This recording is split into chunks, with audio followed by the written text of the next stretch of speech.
Hello everyone and welcome back to My Opinion.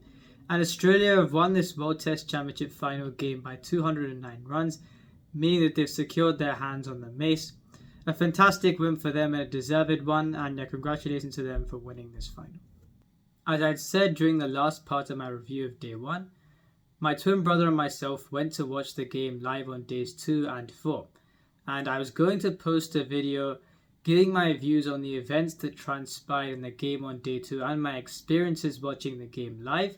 Unfortunately, that video took quite a long time to make and I wasn't able to post it, but I will be covering those two things for days 2 and 4 and all the days in this test match post my day 1 review, so stay tuned for that in this video. And India finished day 4 on 164 for 3, I think, I thought they'd lost a few more wickets, or probably 3 more wickets for my liking. Simply because I'd mentioned this case study in my preview video and my review of day 1, where England was 75 without loss, I think, chasing 368 at the Oval a couple of years ago. They lost 10 wickets in the last day and the game ended 2 hours earlier, I think, and India won by 157 runs. So I thought it was imperative that India were max 1 wicket down. Probably not even that. I thought the moment they lost a wicket, the moment one of the openers were dismissed, I expected a couple more wickets at least to fall, and we saw that happen. And I know there was a controversial dismissal of Shubman Gill, and if the umpire had some doubt in his mind, the third umpire, he should not have given it out, and I thought Shubman Gill was quite unlucky to be given out there. And it rocked India's desired roadmap, because had they, and you saw really, apart from Scott Ball, and I'll get to him in detail, but the Australian bowlers did struggle to contain the scoring a lot of the time, especially the likes of Pat Cummins and Mitchell Starc. And I thought if Shubman Gill continued to get into this innings, and both the openers looked really good in the 2 innings that they played, even though Shubman Gill, you'd say, had a fairly brief stay at the crease both times, I still thought he looked very good when he was playing, as did Rohit Sharma in both the innings. So if the openers continued on their way and India were some decent score without a wicket loss, then even though it was a mammoth score to chase, you'd think anything could have happened tomorrow. But the moment Shubman Gill was dismissed relatively early on when the score was on 41, I thought it rocked the desired roadmap of India there, because I straight away knew they would lose at least 1 or 2 more wickets before the day's play. Not great shots from a set Rohit Sharma and a Pujara who was batting so well, trying to sweep Nathan Lyon and the uppercut of Pat Cummins respectively. 2 shots that were quite unnecessary, and especially Pujara, you've rarely seen him go for that kind of an option, and especially when the necessity wasn't there. So those 2 dismissals weren't great for India on the day. They were 93 for 3, and it was a treat to watch Virat Kohli and Ajinkya Rahane bat. I thought even from the first innings, Kohli did look really good when he was batting, and unfortunately an unlucky dismissal in the first innings. Not so unlucky in the second innings, and I will get to that in a bit, but it was a treat to watch both those 2 bat. Continuing from my day 1 review, I expected the last 7 Australian first innings wickets to fall in a relative hurry on day 2. And the reason why I'm saying this is because, as I said in my review of day 1, day 2 is the best day for seamers in terms of wicket taking across the 5 days of the test match played at this venue in the last 2 years. And we saw 12 wickets fall all in all, with the 7 Australian wickets falling in a relative hurry. I'd say just after lunch, or at least half of the mid-session they were dismissed. And I thought that India, ideally, they shouldn't walk out to bat before the 3rd session. And even though a lot of wickets fell and everyone was celebrating at the ground, understandably so, I would have liked the fall of wickets to be delayed slightly, because Australia were already at 469. Even if you concede 500, it may seem like a lot, which it is, but considering the context of the situation, you'd be much better off responding to that kind of a total when the surface eases out than walking in slightly earlier, trailing by slightly less runs. And anyway, 469 and 500, you know it's quite a lot to troll by anyway.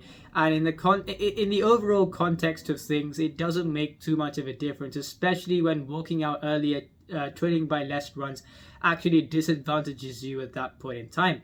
And we saw 2 wickets being lost before the tea break was called, the wickets of both the openers. So I thought that I would have liked to see the wickets fall at a slightly later time, stretching into the last session.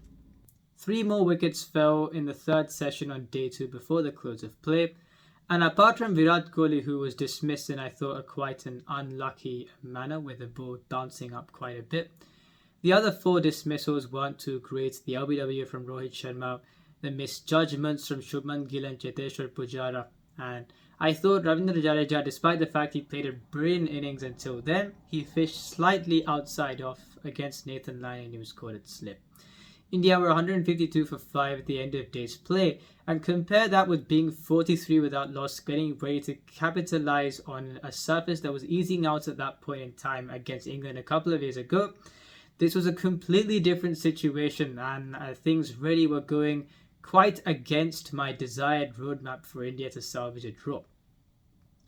And in the next day, I expected a fight back. I'm not surprised India got to 296. Some fantastic innings from Ajinkya Rahane and Shardul Thakur.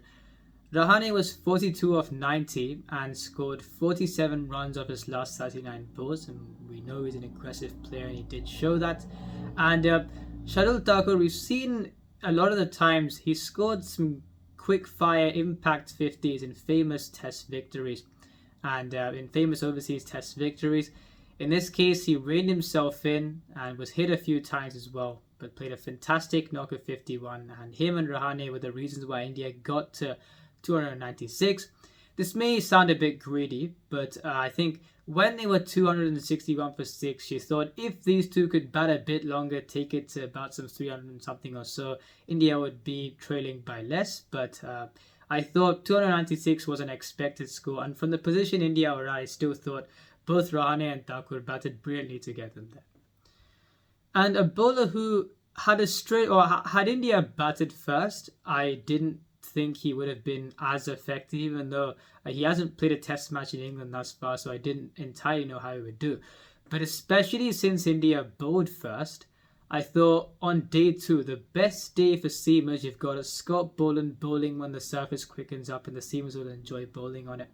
And you saw in the first innings, India went at above 4 runs per over in their innings of 296 being scored. And when Mitchell Starc opened the bowling and was hit for runs like he was across this test match, Scott Boland came on and 259 in 20 overs when no one else was really that effective. I mean, I thought there was a period of time in the 3rd session of day 2 where they were bowling relatively well. But apart from that, no one was really too effective in this innings. And even Nathan Lyon only bowled 4 overs for 19, picking out the wicket of Jadeja. So I thought Scott Boland 2 for 59 in 20 overs. He expected he had a great game this game. And so much so that he actually correctly opened the bowling in the 2nd innings, where Australia were defending 444. So yeah, I thought it was a very good call from Pat Cummins and the correct call there to give Scott Boland one of the 2 overs in I think the 2nd over he bowled in the 2nd innings of India when they were batting.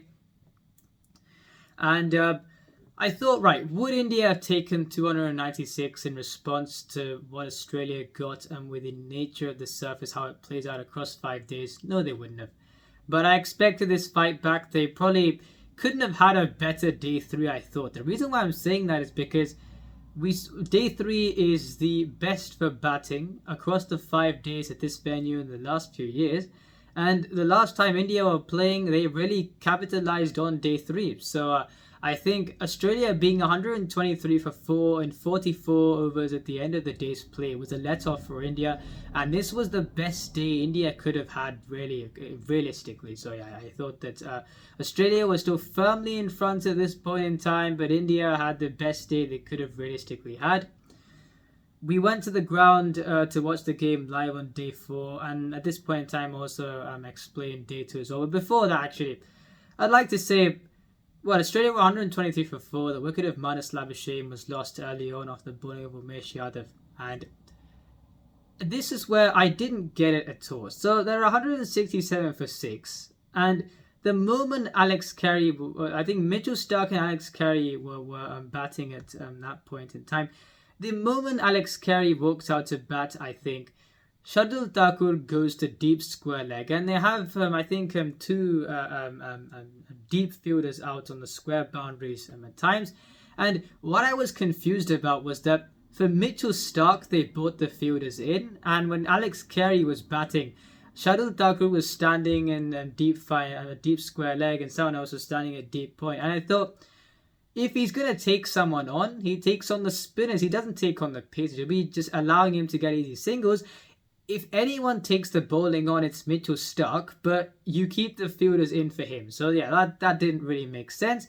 Alex Carey played very well both innings, scored 66 of 105, a brisk 66, where Australia were 167 for 6, and a partnership of almost 100 between Mitchell Starc and Alex Carey. That really gave Australia that extra cushion. I mean, where's 340 and where's 440 as a chase? So I didn't understand the captaincy at all. Jadeja was looking to attack with 2 catchers on the leg side close in, and there were a lot of singles where the batsman played it on the offside. They played the ball on the offside in the gap where there was no one there. So it was a partnership that India didn't need to let brew that much at all. Some better tactics employed would have meant that India would have got those wickets quickly, and Australia wouldn't have got that much of a lead to hold on to. And this is where, right, so in the second innings, I know you may think, right, Shardul Thakur scored an impact 50, and well, for the first 5 overs of the first innings, he bowled well, unfortunately, so he went for runs after that point. And even though all in all, he went for 3 and over after being at, I think, quite a lot more than that per over at some point in time. And I think in the second inning, he's only bowled 8 overs. What I'm saying is, if you had played Ashwin instead of him, you've got a Jadeja who, apart from the second innings, has had a fantastic test match. In a situation where Nathan Lyon has only bowled, 4 overs, 1 for 19 in the second innings, where, like I said, the purchase for the spinners increases as the match goes on. You've got a Jadeja who won 56 and 18, bowling a lot of the time on day 1. And you've also got him in the second innings where when someone like a Mohammad Siraj was going for runs, 3 for 58 in 23 overs, bowled the most overs in the second innings. Had Ashwin played ahead of Shardul Thakur, who only bowled 8 overs, it's a case where, and if India had batted first, 2 major ifs, then would India have conceded 469 runs? No, they wouldn't, since they would have been batting first. But also, with Ashwin in the side, would India have conceded that many? I don't think they would have. And also, in the second innings, Australia would not have got anywhere near that 270 for 8. So, some poor tactics employed even before a ball was bowled and during the game in this partnership as well. And yeah, I still don't understand why Ashwin wasn't playing. I don't think anyone does. I think they will rue that decision and not choosing to bat first as well, despite seeing the success a couple of years ago against England at this venue. Going into day 5, I expected a loss for India or an extremely improbable win. Now, had India lost less wickets than the previous day, preferably 0, I would have thought they could draw the game and even win the game, especially if there was around the same amount of runs required as in today, which is about that 270 to 280 mark required today.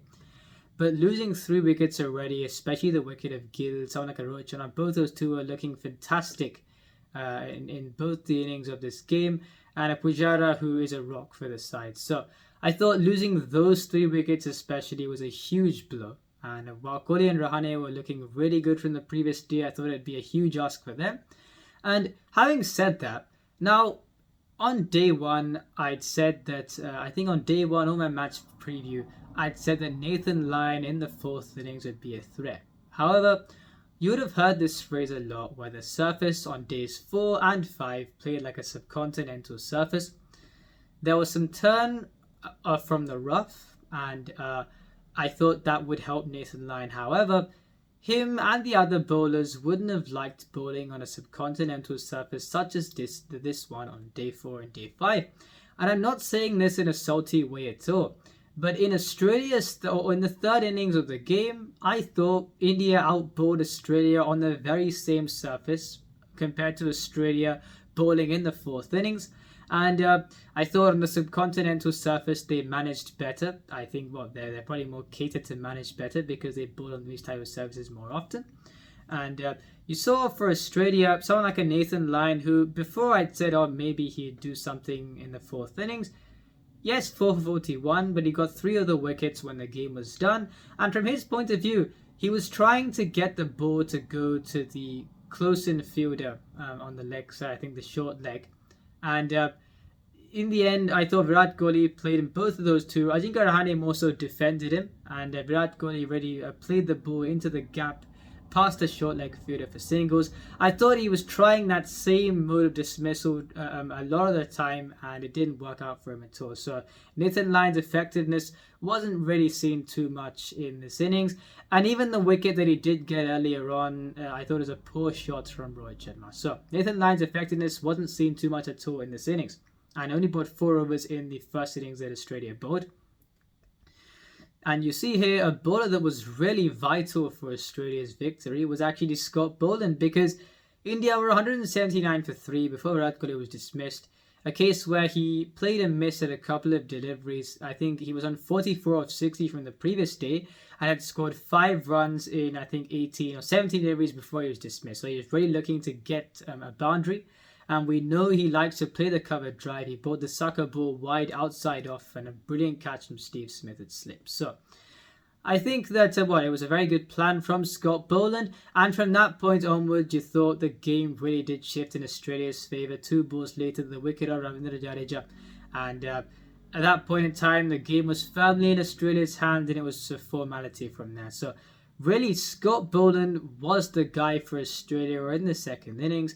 Had he not bowled 3 for 46 and 16 at 2.87, you've got a Mitchell Starc going round the park all game, Pat Cummins bowling 10 no balls across the game and going at above 4 and over, and you've got Cameron Green only bowling 5 overs in this innings, and Nathan Lyon who, yes, it says 4 wickets, but especially on the first day, his effectiveness wasn't really seen at all. So there would have been so much pressure on Scott Boland, where when my twin brother and I went to watch the game on day 4, and day 2 was hot as well, but on day 4, especially for the first session, as much as I am a cricket fan, at times I contemplated running out of the ground, because we were sitting just above the side screen. You couldn't get up until the over was completed when the bowler was bowling from our end. So it really was quite something to sit through that heat. And I think we only really started getting into the game more when the sun shifted to the other side, where we sat on day 2, where the shade pretty much covered our entire stand. And for an Australian side where they like to rotate their bowlers, unlike the Indian team, you see the Australian side rotating their bowlers a lot more. If you've only got one potent threat there, and if Nathan Lyon not being a threat on the day, I think that will also jeopardize things with the other 2 seamers giving runs. Only Scott Boland would have been a threat. Had the partnership between Rahane and Kohli extended further, Australia would have started panicking. So I think that the very ordinary dismissals that followed, that we've mostly seen from India in this test match, it haunted them in this game from a batting perspective. And an improbable chase, yes, but I thought, looking at the details of the game and considering the fact that apart from Scott Boland, Australia didn't have an outlet at all. So India would be ruining a missed opportunity. Well, when I say missed opportunity, and I will get to this in a bit, but I have something to say about the formatting of this tournament. Once again, Australia deserved to win this game. I don't think my criticisms of the tournament affects India in terms of winning or losing this game, because they are completely to blame. Yes, the decision of Shubman Gill didn't go in their favour. I thought it wasn't great protocol-wise from the umpire. But having said that, that wasn't the reason why he lost the game. He lost the game even before a ball was bowled. So that's on that. And now I'll start narrating my experiences, giving my views on my experiences from day 2 and day 4, going to watch the game live. Going to watch the game live, you look forward to certain things.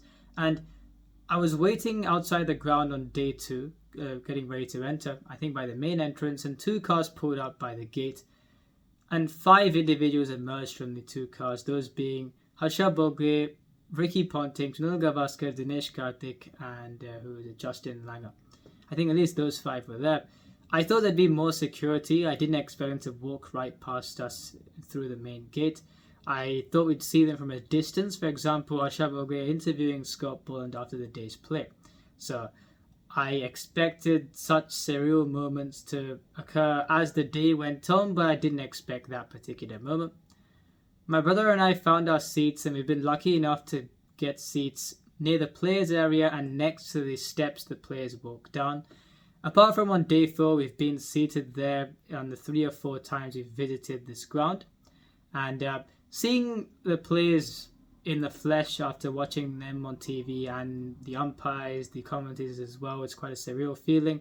And I don't think I'd ever get used to it. I mean, I'd feel very privileged if I do get used to it, but I'm saying that if I was in a situation to be used to it, but I feel like in the 3 or 4 times I have gone to watch cricket live at this venue, there's been a shivering anticipation that I felt when entering the stand with the first ones there from a fan perspective.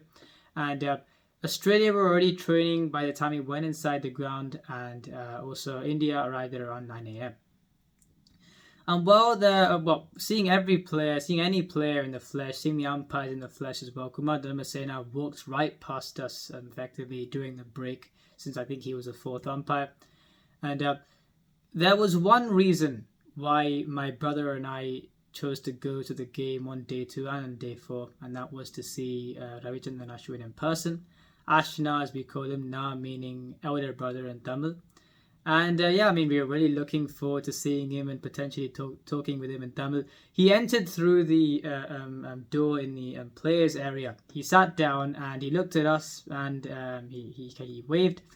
And it was quite a good day. Well, whenever he walked down the stairs or when he was standing in the players area wearing the bib, we looked back and he said hello. And this pretty much happened for the entirety of the day on day 2. And I've never experienced that kind of an interaction with an international player. And he even said goodbye to us when we were leaving the stand. So I was really happy that that took place. And there's actually a viral video it's gone over. The time I was recording this video at the end of day 2, it had 100,000 views. Now it's got over 1 million plays on Instagram, where so it's only a short video, about 4 seconds long, where when I posted a video when I was in India the last time around, only one video, where it was my first time watching a club game in Chennai, and my brother played in that game. The academy that he played for was actually the academy that Ravichandran Ashwin is a mentor of, and their social media account posted the 4-second video of my brother telling Ravichandran Ashwin that we would be there this July for 2 months again, but we usually train in Chennai for 1 month. And at times, we've also got to see him there as well. So that's why, my brother told him that, and that video has got over 1 million views, and he asked him that in Tamil as well. So I'm really happy with how things went from a fan perspective on day 2. From an Indian team perspective, the bowling up front was quite shoddy. I mean, Sunil Gavaskar, I think after the first couple of deliveries on commentary, said, "What is going on and what are they doing?" after the 2 half volleys to bring up Steve Smith's fantastic century. And it was fair enough, that comment. Both Travis Head and Steve Smith added to their totals from the previous days. Steve Smith with 121 and Travis Head with 163.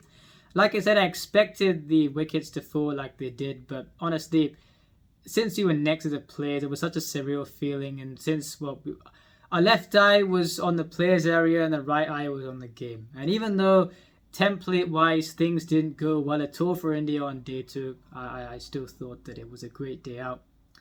And on day 4, I was first thinking, right, we won't be able to sit near the players area. Oh no, how things be? Would it be a bit of a downer?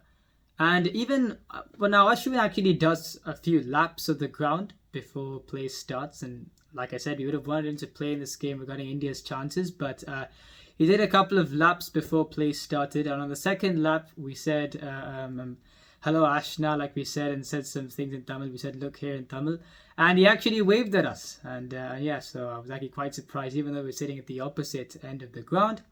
And so that already is a great start to the day, and in my view, I had the best view in the house. It was literally a bird's eye view central to the stumps. I saw a fantastic cover drive from Virat Kohli. As well. I really, if you wanted to learn cricket, of course it's not possible to learn everything in terms of playing the game, watching from the stand, but there's one thing sitting next to the players where you're sitting more ground level, slightly a slanted view, but still a very good view of proceedings. But a bird's eye view, I never thought I'd be able to sit in a bird's eye view where my brother also took videos of a couple of dismissals, especially the Rohit Sharma dismissal. And yeah, I mean, if you wanted to learn the game, well, not completely, but if you wanted to really see how playing cricket really is, I thought the place where I sat, I'm very, very lucky to have secured that seat. I didn't think it would be that good. I just thought it'd be some random seat. And yeah, I still can't believe that I actually got to watch cricket from, my view, the best view in the house. And yes, and that's on that.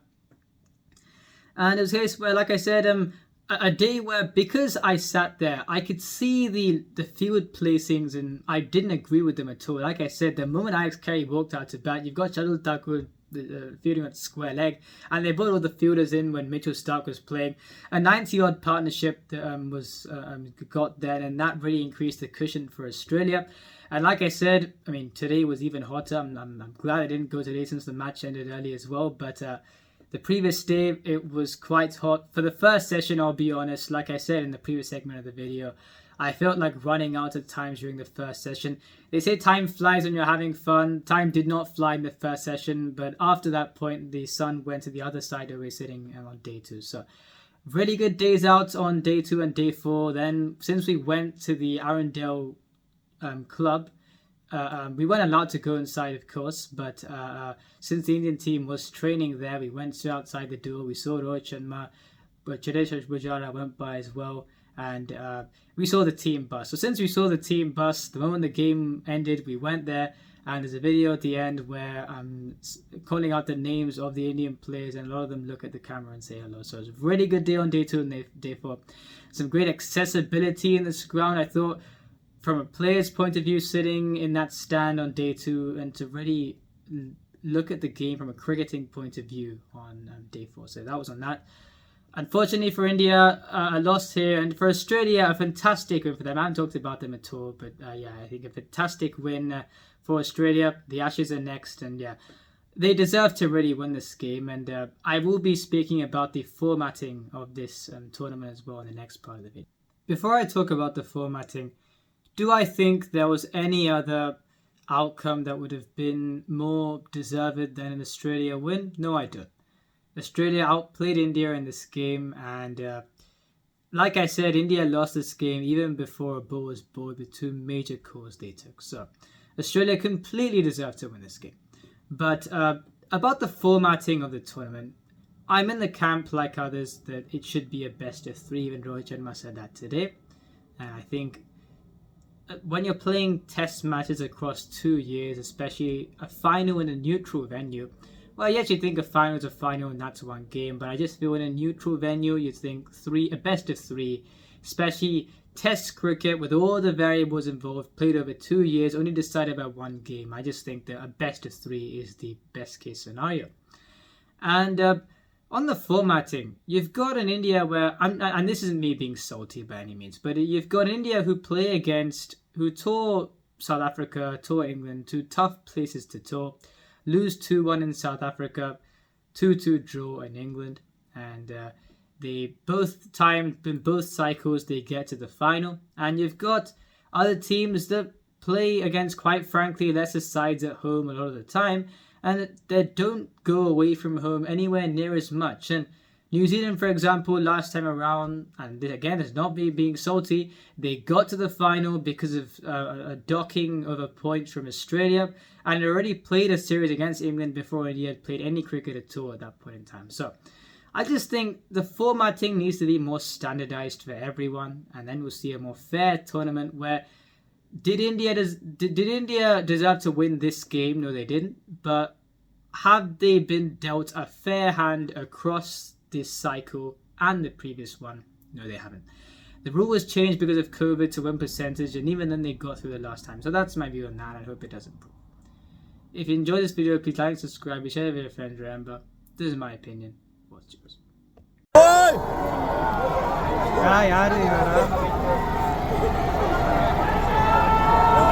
That's the Australian coach. Virat ball. First man out. Chris, you see it? Jadupa. Vijay bhai. I knew they were going to pick that coach. Andy. I love you. Shardul bhai. So good!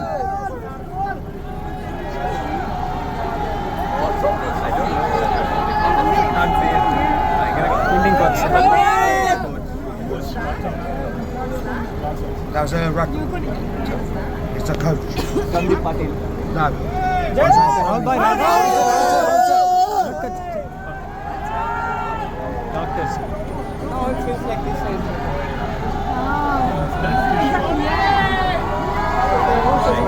Sorry, mate. Right here. Yes, Bharat. Phone ran out. Na, எனக்கு இருக்கு. Chris. Siraj bhai. Aksar bhai. Jackson! Same Jafar. Where is Gil? Ashna அங்க இருக்கான்னு பாக்கலாம். ஆமா. Gil? Sarah? நாளதான் நம்ம இன்னும் இங்க நிக்கிறோம். Oh my god, Gil. Zach. Zoom it more, okay? Because I Chrissy? want the video. Zach, where are you? Come here. Gil. Oh, Jake! Jake!